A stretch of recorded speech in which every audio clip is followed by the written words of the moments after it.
and welcome to the Wandering Curious podcast. I'm your host, Allie, and joining me today is Taylor Harrington of Chalk by Taylor. Thank you so much for joining me today. Thank you so much for having me.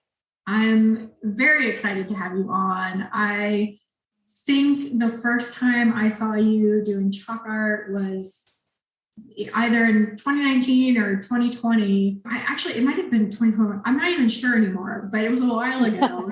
It was my first, I want to say it was my first or second Raleigh night market that I'd ever been to.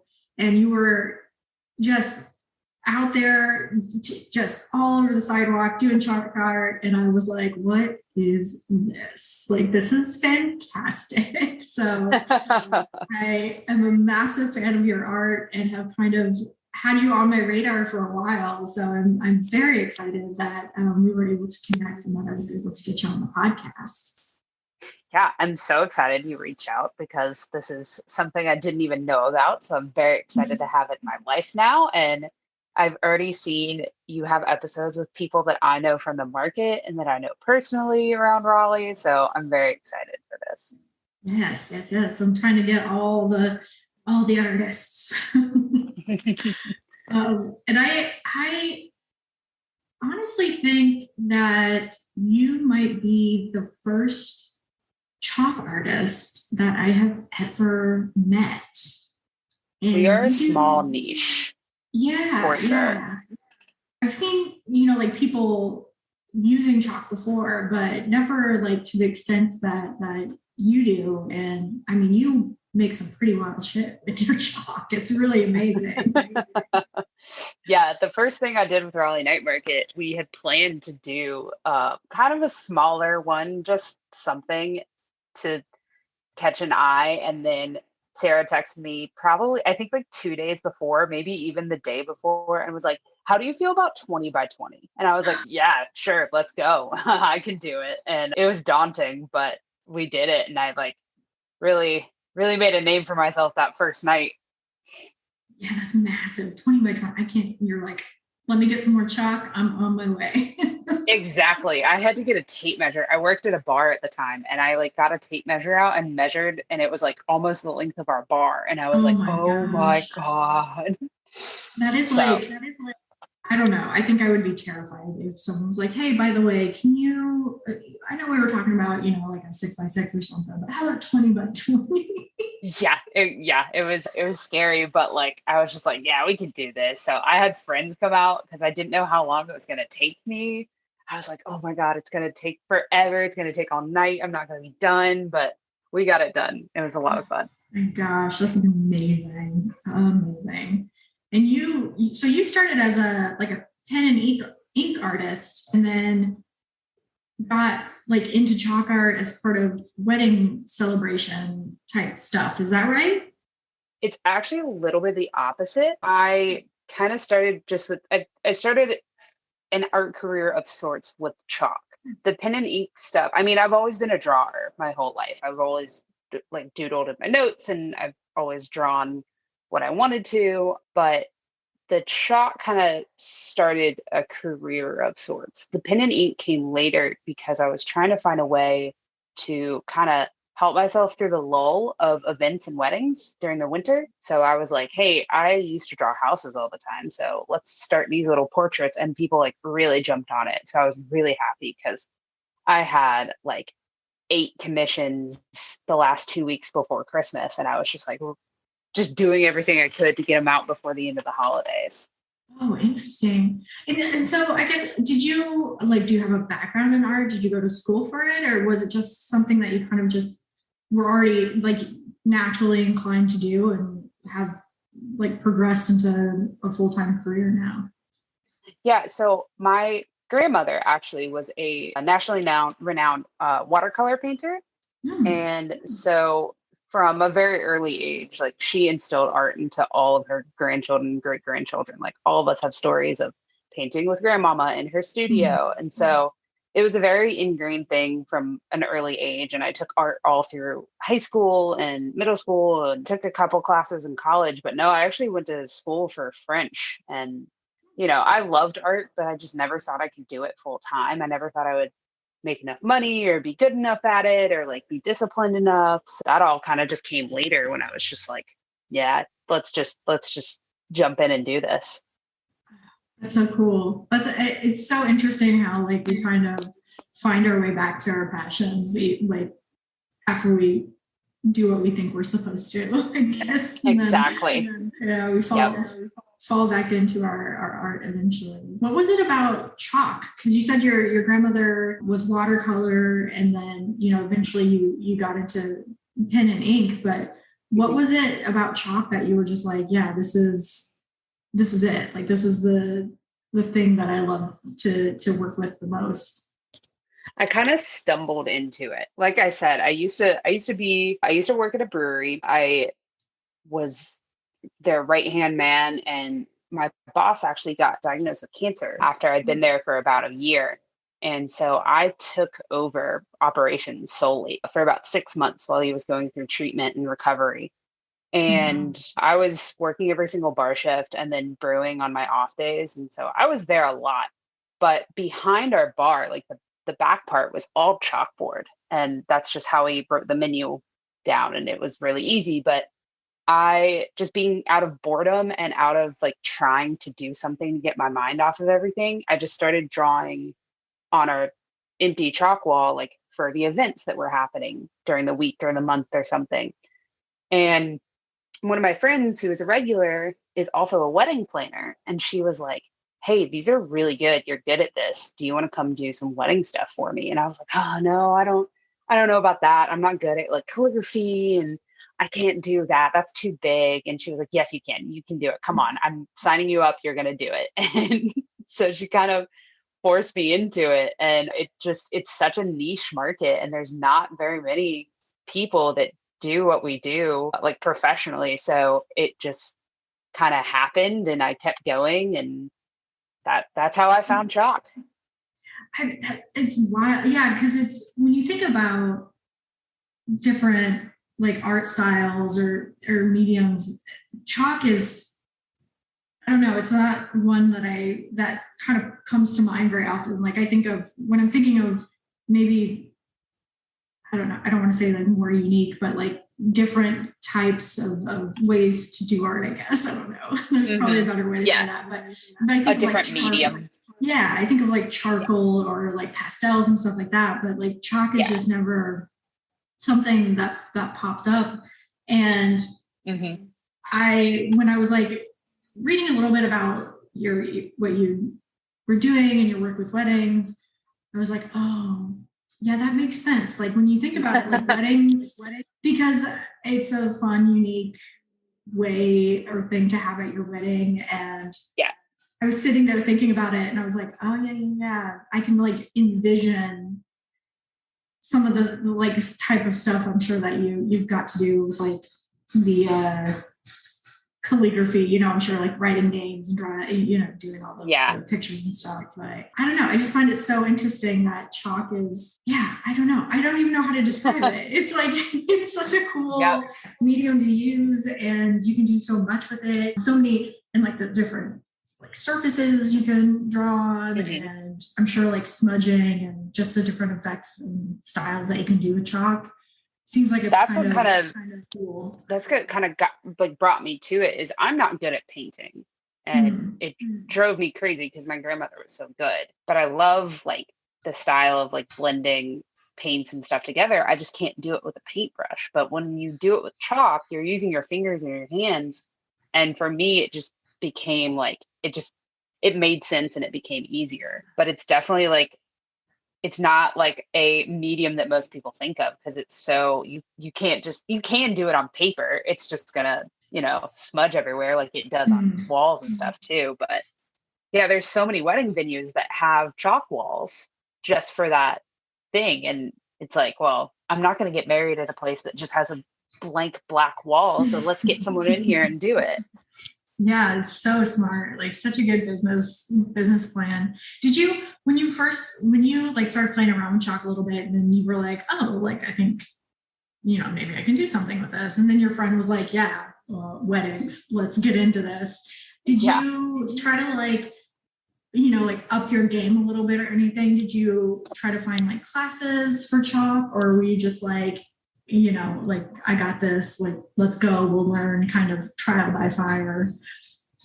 It was a lot more trial by fire because that's just who I am as a person. I got a couple books just to teach lettering so I could kind of learn the basics of like how calligraphy letters like kind of look, and like what's the fat part, what's the skinny part, and kind of learn the background of that. And then other than that, yeah, it was a lot of just like experimenting. I mean, like I said, I was at the brewery all the time, so I had a chalk wall to practice on all the time. And then I've got a big driveway, and so like nice days like today or yesterday, I would just go out and just do chalk on the sidewalk and like learn to blend and see what worked better than other stuff. And slowly but surely I just like kept adding little bits and little like tricks into my arsenal. Very cool. Very, very cool. And so you started doing wedding stuff back in 2018, and Yes. right? Yeah. And then Yep. so I mean, it's been like 4 years, only 4 years, and you've really managed to like grow, and you've gone from like, this thing that you're doing in the bar for kind of like shits and giggles, and then Yeah. and then kind of testing out the wedding stuff, and now you're a full-time artist, and you were able to quit your like 9 to 5, and the Chalk by Taylor was kind of fully born and realized. Like, that's amazing. In just 4 years. Yeah, it's kind of, it's crazy to me that it's been that long, first of all, but like also it's like been so long because so much stuff has happened in those little 4 years. But yeah, it was a scary leap for sure, but I'm here and I'm doing it. That's about all I can say. And so with the weddings, like, what other types of projects or venues have you been able to work with when it comes to doing chalk art? So weddings are a big one. They're just kind of not necessarily few and far between, but just like more sporadic. Good one I got in with like kind of the Downtown Raleigh Association and the Parks Department. And just from working with Raleigh Night Market, you meet those people. And so like we had, I think 2 or 3 years ago, we had a like downtown art walk, and it was just a bunch of artists doing their thing, and you could kind of like look at the map and walk around and see all the art, and some of it was chalk, some of it was painted. And so I was a part of that. And then I've done a couple of different events and did a Memorial Day event over at Moore Square, and do a lot of events for just like businesses. Anyone that have chalk walls, I can do their menu. And I've had one running client for, I think we started at the very end of 2020. And it's just a salon in North Raleigh, and they've got a little chalk wall in a corner where their hair washing station is. And so every month I do something in their little chalk corner, and I've done everything from like promoting their new products to Happy New Year to a summer one to their new like hair school that they decided to start doing. And it's just like, I didn't even think there was this many things that you could do with chalk, but like they just kind of keep popping up, and I'm like, okay, here we are. We're gonna do this now. But it's pretty cool. It's a fun little thing because you're always doing something kind of new. Yeah, I love that. And again, it's like something that you don't really think about that much, but there's like a whole world of like a chalk-based art and like clients out there that you wouldn't think of. So I find it so fascinating. I've had moms like ask me to just come out and do something on the driveway for their kid's birthday. And then there's a girl, one of my, like, she's a mutual friend, I guess, down the street from me. They're renting a house and it has a big chalkboard wall. And she was like, I want to keep it decorated. So I go in every couple months and do something on the wall for her. And she loves it. That is so, Also, whose homes have like huge chalkboard walls? Especially, I don't know. I guess it's also something like I'm sure. I think we're both, elder millennial-esque people. So like we kind of grew up with, and like I know our house, like my mom had my dad build like a little chalkboard wall, but it was, it was I don't know, it was probably like a 5x6 or a 6x6 kind of just chunk of chalkboard and that we could play around on and stuff like that. But I guess I didn't realize that it was still a thing that people do in their homes. Like I'm still like I find that apparently really I think the invention of chalkboard paint is really what drove this all out. It was like, hey, do you want this whole wall to be a chalk wall? Cool, we can make that happen. And you just paint a whole wall and you've got like a 10-foot by 12-foot chalkboard. Well, that kind of makes me think that you said chalkboard paint. I know there are like chalk markers and stuff out there. Do you have like a preference? Do you prefer to like use kind of traditional just chalk, or do you occasionally bust out like some chalk markers and some of the other, I guess, maybe fancier stuff? Yeah, I prefer chalk just because it's kind of less scary to use because it's easier to wipe off. If like the chalkboard markers, they'll wipe off, but they can like smear it, or like you can smear something else, and like just regular chalk's a little bit more forgiving. It's almost kind of like using a pen versus a pencil. Like that's kind of what I would compare it to. I have clients that want like a chalkboard done for their business, and they're like, I want the logo permanent, but I want to change it up. So I'll do a marker for their logo, and then they do whatever they want in actual chalk on the bottom of the sandwich board. So it varies. I'd prefer to use chalk, but I still use the pen every once in a while. Yeah, when needed.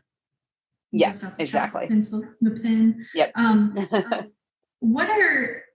It sounds like you have like a super wide variety of like clients and things that you get to do with chalk, but I'm curious, what's kind of like your favorite thing or some of your favorite things to create with chalk?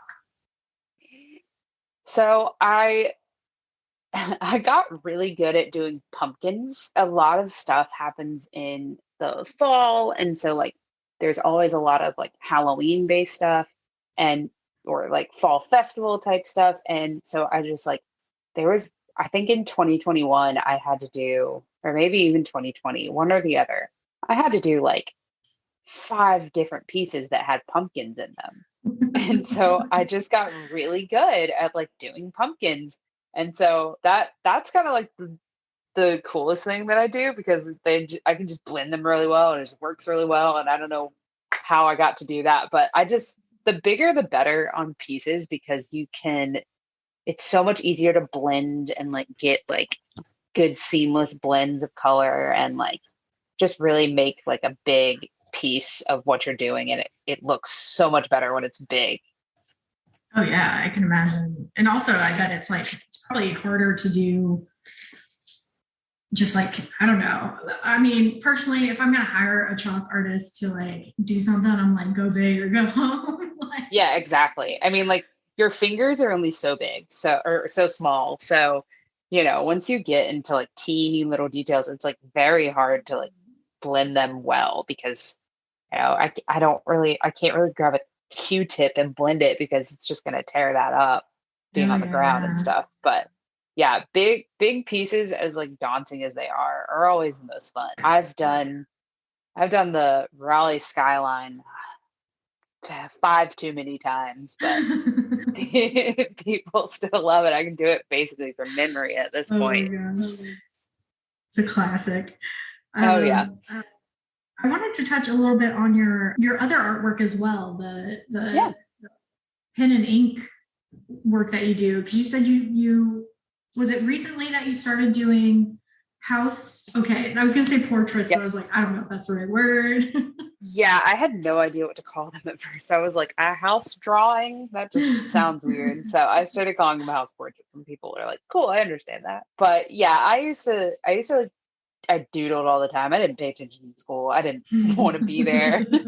So I doodled all the time. I used to do like my own house, like the house I grew up in, like just for memory and stuff. And like my dad's like house, and just try to like draw that because I like drawing architecture. I wanted to be an architect, and then I was like, this isn't what I think it is. I'm not just drawing houses all day. So I was like, no. But yeah, so my mom actually gave me the idea and was like, hey, you used to draw our house all the time and it always looks so good. I think you should try to do that for people.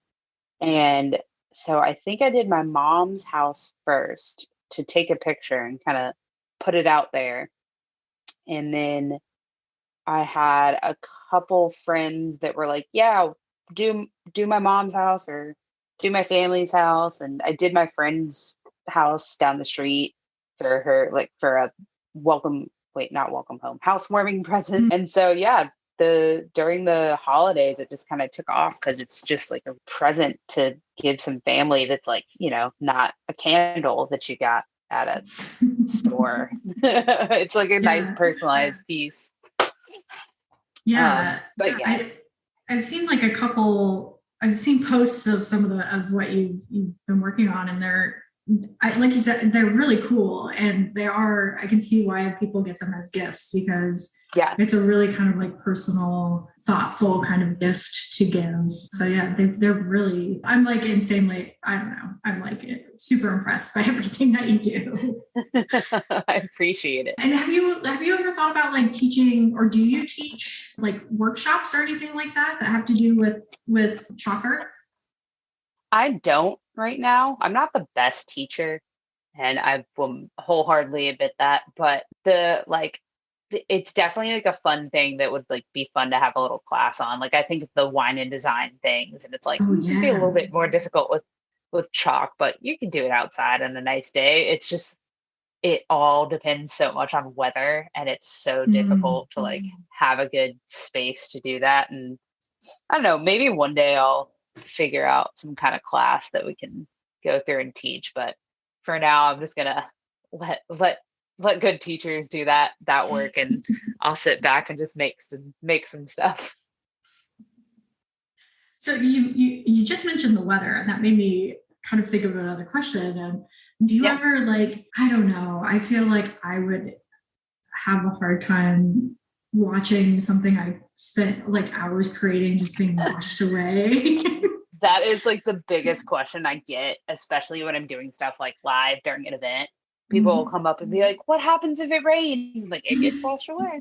And they're like, that's so sad. I'm like, that's chalk. That's just what it is. Like, none of my stuff is permanent. Not a single piece of chalk art that I've done is still around right now. I mean, other than anything that's left on a board that's untouched. But it's just kind of something you have to deal with. I had one Raleigh Night Market one that I always look at the weather before any events, and we make a call kind of day of, but there was, I think it was like July or something. And, we get those really like all of a sudden rainstorms that last like 2 minutes. But I was doing a piece for the US women's soccer team because we had just won the World Cup or something. And so I finished the piece. And like, as I'm signing my name, I felt like 4 raindrops, like big ones. And I was like, oh no. And I turned around and I looked at my friend. I was like, get a picture of me in front of this real fast. And so I did the whole Megan Rapinoe pose and like in front of it. And he took like 5 pictures. We got all the pictures we could. And then it just downpoured. And I mean, it completely wiped it away. Like some of the stuff, if it like kind of sits out in the sun for a couple of days, it'll kind of stick into the asphalt for a little bit, even after it rains one time. But like this one, it was brand new, hadn't even been done for 5 minutes, and it just like, I just stood underneath an awning and just watched it like flow down the sidewalk. And I was like, well, that was fun. I don't know how you do it, because I think that would be like the hardest part. I would just be like, I just spent so much time on this and like put all this effort into this, and to just watch it, just be like washed away and be like, oh yeah.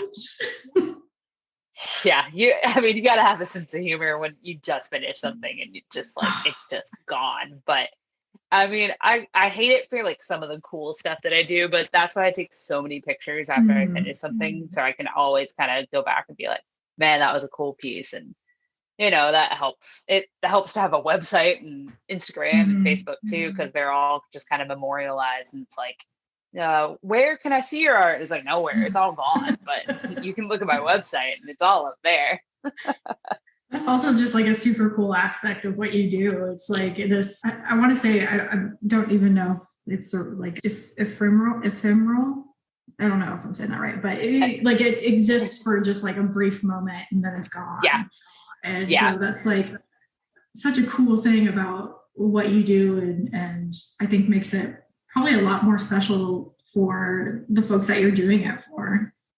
Yeah, definitely. You could get into a really deep meaning with like art is only beautiful as it's here and it's not always forever going to be here. I mean, you could go real deep on that if you want, but yeah, I think people kind of appreciate it a little bit more because it's only going to be there a short amount of time.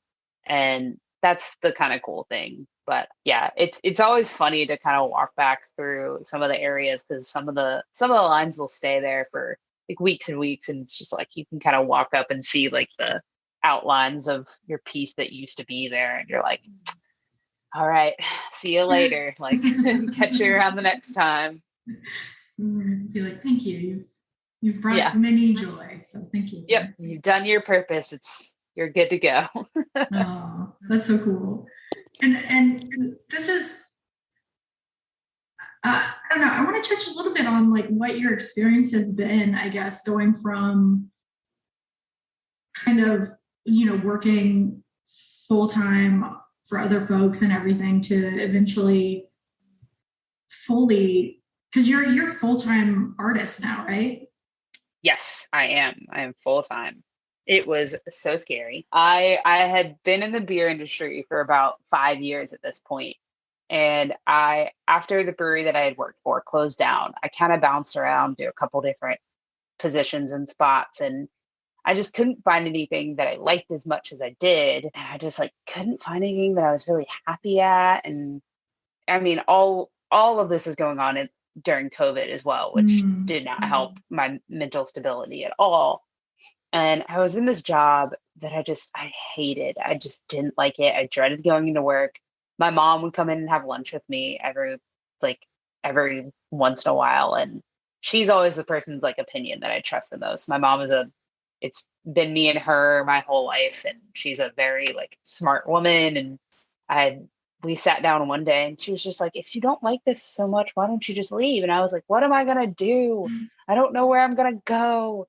I already didn't have a job for 3 months and I can't do that again. It was so stressful. And she was like, why don't you just start doing your art full time? And I just looked at her and I was like, can I do that? And she was like, why not? And I was like, I don't know. I don't think I can do that yet. And she was like, Taylor, you can definitely do it. And that kind of sat with me for a little bit. And I didn't immediately like walk back in and be like, here's my 2 weeks. But I basically just kind of sat on it for a while and did a lot of thinking and like number crunching. It's like, how much will I need to be make, like how much art feasibly do I need to make, and how many clients do I need to be like continually like having in order to like make this be able to be livable. And it was a little daunting, and I knew that it wouldn't start off great, but I knew I could like work up to it. And so I had a lot of talks with myself. I had a lot of talks with my fiance, and we were just like, I was like, do you think I can do this? Do you trust me to do this? Like, that was kind of the biggest thing too. And we all kind of just decided that, yeah, it would be better for me, one, mentally. That was kind of my biggest thing. I've always said, like, you can't work in a job you hate. It's just going to make your life miserable.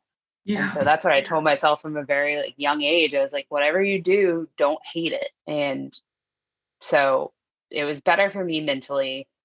And then I was getting to the point where I was struggling to like get pieces done for clients or like show up, do the piece. I was like waking up at 8 a.m., going into wherever I was going, doing the chalk. I only had 4 hours, finishing it off, changing in my car, and then going straight to work from 12 to 8.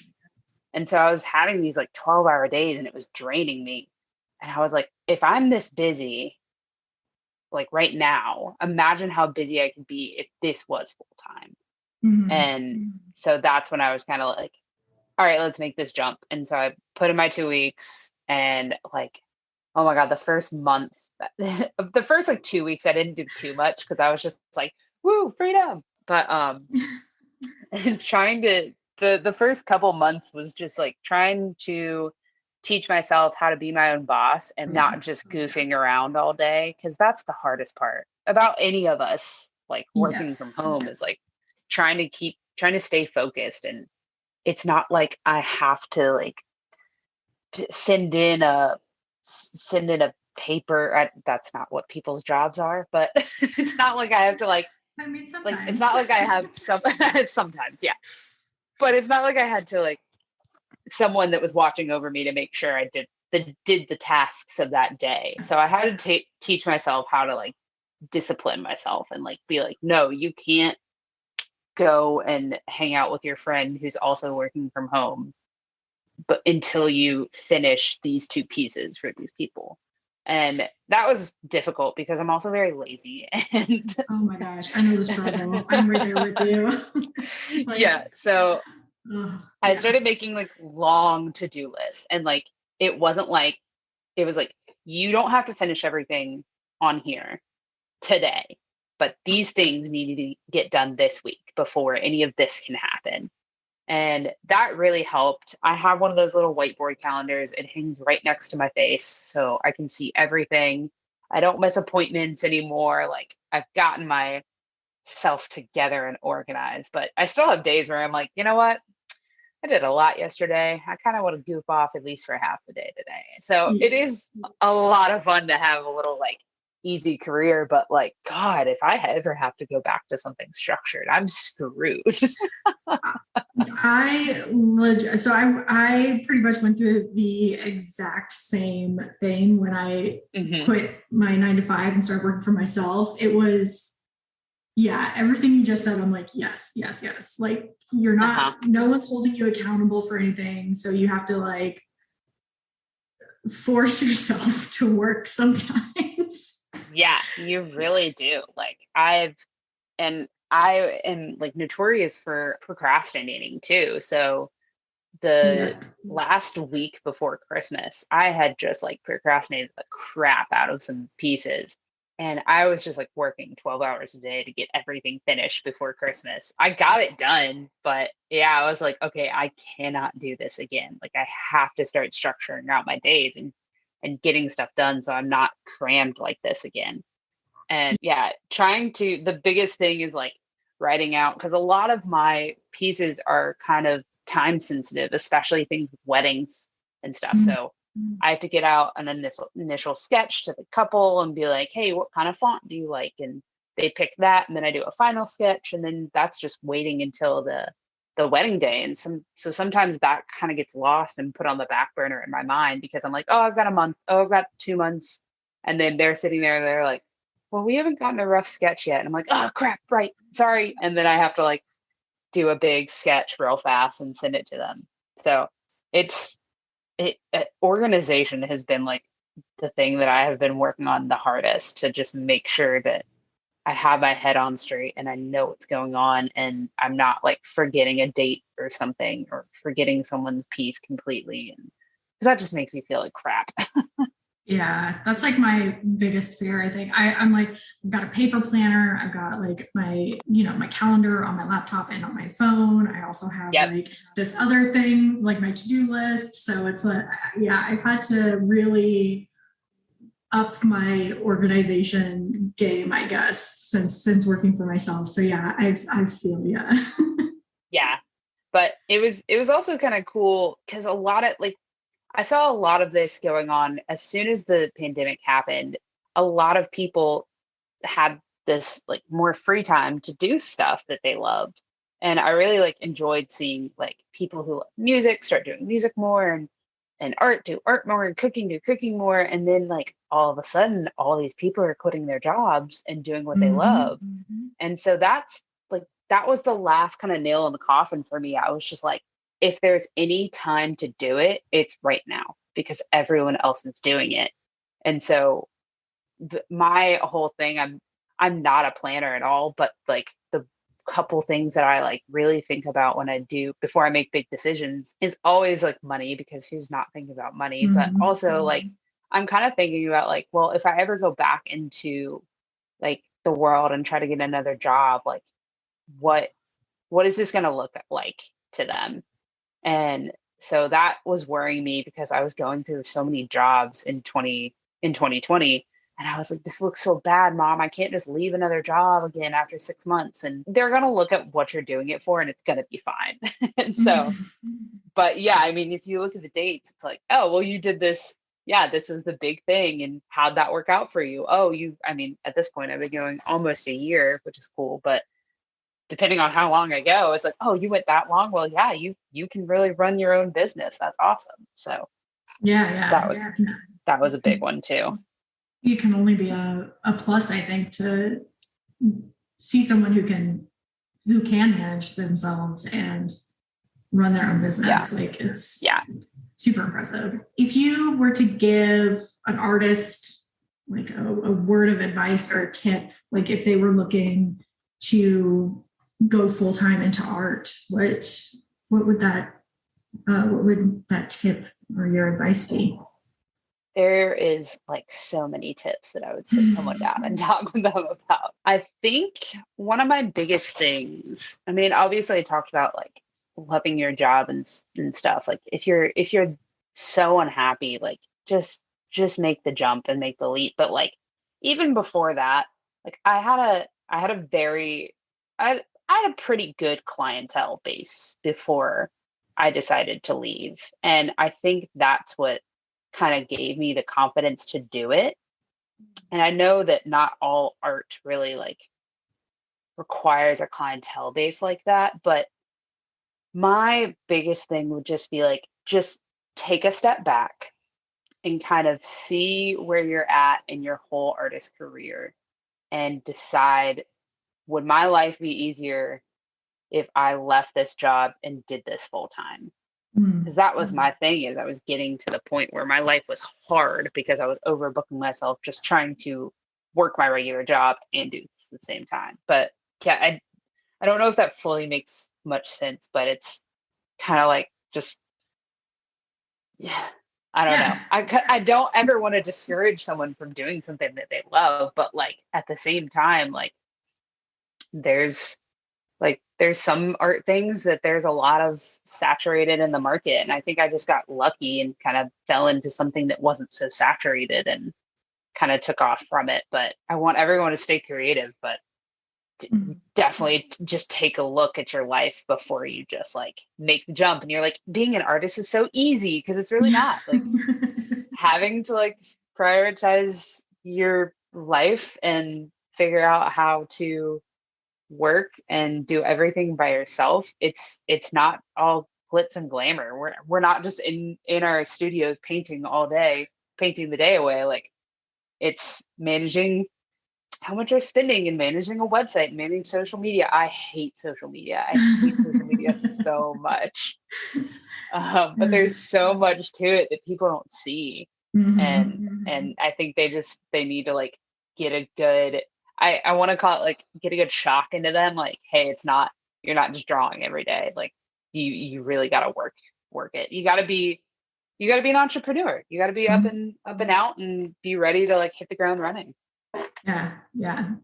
Great advice. And I agree. I think especially with social media, right, where you're only seeing kind of the good, happy side of things. Everyone is like, oh yeah, look at that person. They're a full-time artist and they have, like 20K followers and they're making $100,000 a year with their art. I'm going to do that too. But like, you don't see the hustle that's going on behind the scenes, and you know, the fact that they're posting on social media 3 times a day, like all the effort that goes into that is, I mean, it is a full-time job that you have to put effort into. And it's more than just a 9 to 5 too. Like I try to cut off emails, like unless it's an opportunity that I need to jump on. I have a hard cut at 5. And if you email me at 5:02, I'm like, can this wait till tomorrow? Yes, it can. You're getting an answer when I start tomorrow morning. So Yep. You got to find you those, kind of have those boundaries. exactly. Otherwise, like I took my cell phone number off my cards so that people weren't texting me. And I Smart. felt like that was a smart idea just for, you know, a little bit of division between life and my career, because just being my own boss and being my own business, I'm doing everything from home. You can't really get a division from that sometimes. So Is there anything that you're currently working on, or do you have current or like upcoming markets or anything that you'd like to share with our listeners? yeah, so I haven't really gotten into the market scene yet. Maybe one day. I haven't. I've been toying with prints and stuff and seeing how those sell. So we'll see on that in the future. But specifically, I've been working really hard on just a big old historic Raleigh series. So I've been drawing kind of historic places around Raleigh. I started with the Heck Andrews house. I've done Krispy Kreme. I've done the Roast Grill downtown. I've done City Market, the Arby's sign on Hillsborough. And so slowly but surely, I want to add like all these big places that really makes Raleigh, this little town city. So I want to hear from everyone. Like, if you have an idea that you think would make a great little drawing and a print, send it on over to me, because I have been looking for inspiration everywhere, and I have a small list, and slowly I've been working through them. But love to hear what like people think are landmarks of Raleigh. Ooh, I cannot wait to see those. Are you currently like posting some of that on your socials? Yes, I think all the ones I just named are on my social media right now, and more to come because I'm working on them all the time. And a couple of them are for sale at Copland Plants, and she's located in City Market. So she was actually the first little shop to have my prints for sale. And that's amazing. And your Instagram is at Chalk by Taylor. Is that right? Yep. Yep. Okay. Chalk by Taylor. Perfect. And then do you have a website that folks can check out too? Yep. Just as easy as that. It's chalkbytaylor.com. Beautiful. That's what we love to hear.